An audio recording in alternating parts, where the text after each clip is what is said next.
लेकिन दोस्तों ये जो कहानी शुरू हुई थी 4 साल पहले, एक मध्यम वर्गीय परिवार का एक बच्चा साधारण मिडिल क्लास फैमिली के अंदर में जन्म लिया। आज से 25 साल पहले बुलंदशहर उत्तर प्रदेश के एक छोटे से डिस्ट्रिक्ट के अंदर में, वहाँ से मेरे फादर मुझे दिल्ली लेकर के आए। पढ़ाई लिखाई अच्छी हुई, कॉलेज के अंदर में गया, एक अच्छा एकेडमिक स्टूडेंट रहा। हमेशा अपने कॉलेज के अंदर में फर्स्ट मैं आया, अपने क्लासरूम में मैं हमेशा फर्स्ट आया और ज़िंदगी के अंदर में हमेशा कुछ बड़ा करने के बारे में सोचा। हमेशा सोचा कि कुछ ना कुछ लाइफ में बड़ा करना है। लेकिन फैमिली के चैलेंजेस बहुत अलग थे। मेरे फादर का बहुत बड़ा बिजनेस हुआ करता था दिल्ली के अंदर में, रेडीमेड गारमेंट्स का, जो धीरे धीरे करके कोलैप्स होना शुरू किया। उसके बाद में मेरे फादर ने, मैं बताना चाहूँगा कि दिल्ली के अंदर में ऑटो ड्राइवर का काम करना शुरू किया, सिक्योरिटी गार्ड की जॉब की एटीएम्स के ऊपर, और कैसे कैसे करके हमारी एजुकेशन को उन्होंने ठीक करने की कोशिश की और हमें हमेशा एक बेटर अपॉर्चुनिटीज़ देने के बारे में हमेशा प्रयास किया। और आज मैं या जहाँ तक भी पहुँचा हूँ, मैंने बहुत सारी चीज़ें अपने फादर की लाइफ से सीखी हैं।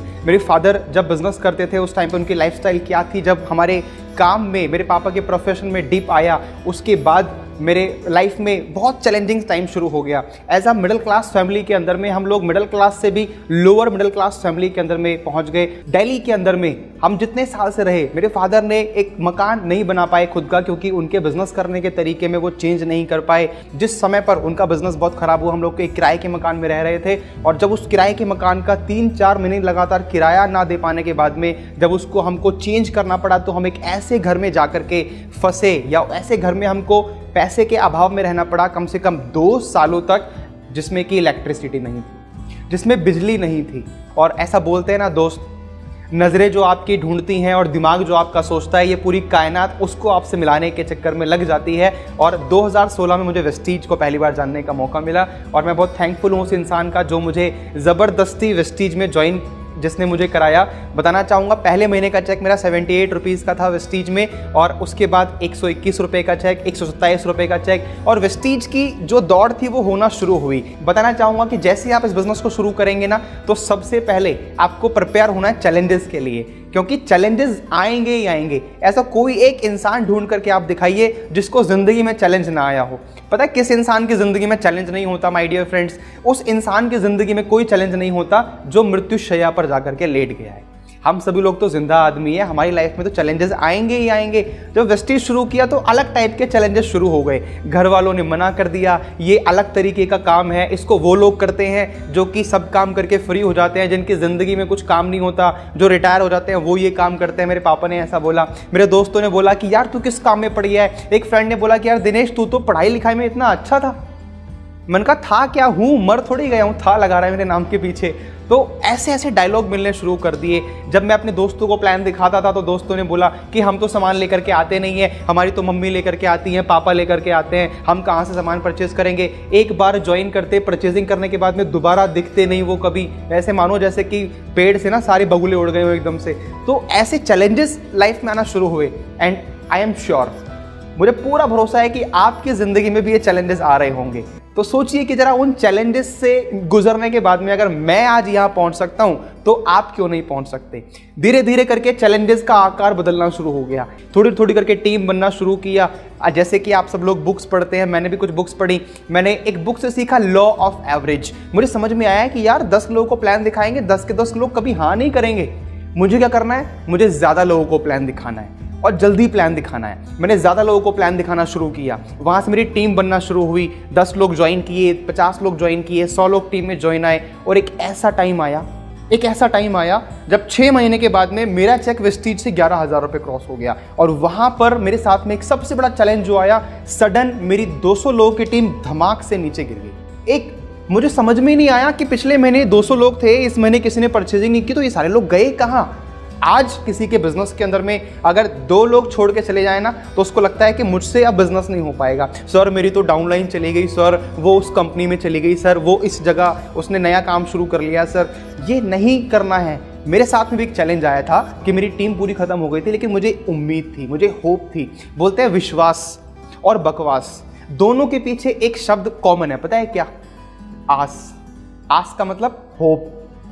बोलते हैं होप, ऑप्टिमिज्म अपने अंदर रखिए, उम्मीद पे दुनिया कायम है। बोलते हैं नहीं बोलते हैं? तो लोग मिल जाएंगे, लोग आ जाएंगे। ये चैलेंजेस से घबराना नहीं है। ये चैलेंजेस आगे चलते चलते अलग अलग आकार में आप हमारे सामने आएंगे, लेकिन आएंगे तो पक्का। तो मैं इन चैलेंजेस से निकलने के बाद में आज यहाँ पर अगर यूनिवर्सल क्राउन डायरेक्टर की पोजीशन पे पहुंच सकता हूँ, अगर एक महीने का पे आउट अगर मैं 5 लाख रुपए से ऊपर बना सकता हूँ, तो आप क्यों नहीं कर सकते। बड़ी बात नहीं है कि मैं आज 5 लाख रुपए की इनकम पे हूँ, लेकिन बड़ी बात है कि जिस फैमिली के अंदर में आज से 4 साल पहले 8,000 रुपए की इनकम आया करती थी, उस परिवार में अगर आज 5 लाख रुपए की आमदनी जा रही है, ये अपने आप में एक बड़ी बात है। बड़ी बात नहीं है कि मैं यहाँ से अचीवमेंट के रूप में एक कार परचेज कर चुका हूँ 12 लाख रुपए की विटारा ब्रेजा। बड़ी बात यह है कि आज फैमिली के अंदर में जहाँ 4 साल पहले एक साइकिल नाम की चीज़ नहीं थी हमारे यहाँ पे, आज वो फैमिली के अंदर में कार आई है। बड़ी बात नहीं है कि मैं आज अपने छोटे से घर से एक 22 गज के मकान से एक बड़े मकान में पहुंच गया हूं, बड़ी बात नहीं है। लेकिन बड़ी बात है कि ये सब 23-24 साल की उम्र में मैंने किया, ये अपने आप में एक बड़ी बात है। मैं अपने सारे उन यूथ भाइयों को और बहनों को उनसे एक ही चीज़ बोलना चाहूँगा कि ज़िंदगी के अंदर में कोई एक काम करो या ना करो, लेकिन एक कुछ बड़ा सक्सेसफुल अचीवमेंट करने का एक ड्रीम ज़रूर आज आप यहाँ से लेकर के जाना। अगर इतना सब सुनने के बाद में, देखने के बाद में, अगर एक ड्रीम भी ना जागा, अगर एक बार भी मन में नहीं आया कि यार मुझे भी वो YouTube की लाइफ पर पहुंचना है, मुझे भी ये यूनिवर्सल क्राउन डायरेक्टर का लेवल करना है, मुझे भी 5 लाख रुपए की इनकम करनी है और मुझे भी ये यूथ एम्पावरमेंट में शामिल होना है, तो क्या लेकर के गए?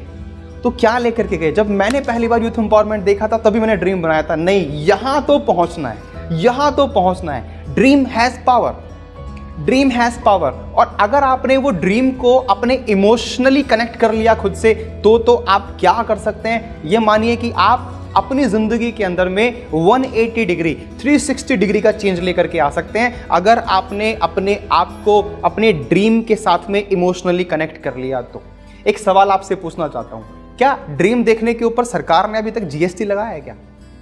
क्या ड्रीम देखने के ऊपर अभी कोई सर्विस टैक्स लगा है? क्या बड़ा सोचने के ऊपर आज तक कोई लिमिट लगी है? Sky is the limit, sky is the limit, कोई लिमिट ही नहीं है। जितना बड़ा सोचना चाहें उतना बड़ा सोच सकते हैं। और एक लाइन मैंने पढ़ी थी अपने कॉलेज के दौरान में, अगर आप सोच सकते हैं, जो आप सोच सकते हैं वो आप कर सकते हैं। मैंने सोचने की हिम्मत की, बाली सर ने भी हमको ये सिखाया, सोचने की हिम्मत तो करो, सोचने की हिम्मत तो करो। इस बिजनेस के अंदर में जैसे जैसे आप आगे बढ़ेंगे, आपको नॉलेज के ऊपर में काम करना है, आपको स्किल्स के ऊपर में काम करना है, क्योंकि कोई भी प्रोफेशन के अंदर में हम लोग वो काम को सीखने में टाइम लगाते हैं। आज के समय पर मैं आप सब लोगों से एक कॉमन प्रॉब्लम डिस्कस करना चाहता हूं, जो मैं देख रहा हूं अपने आने वाली जनरेशन के अंदर में, कि सबसे बड़ी कमी जो लोगों के अंदर में आई है वो है पेशेंस का ना होना। Patience, and success needs patience.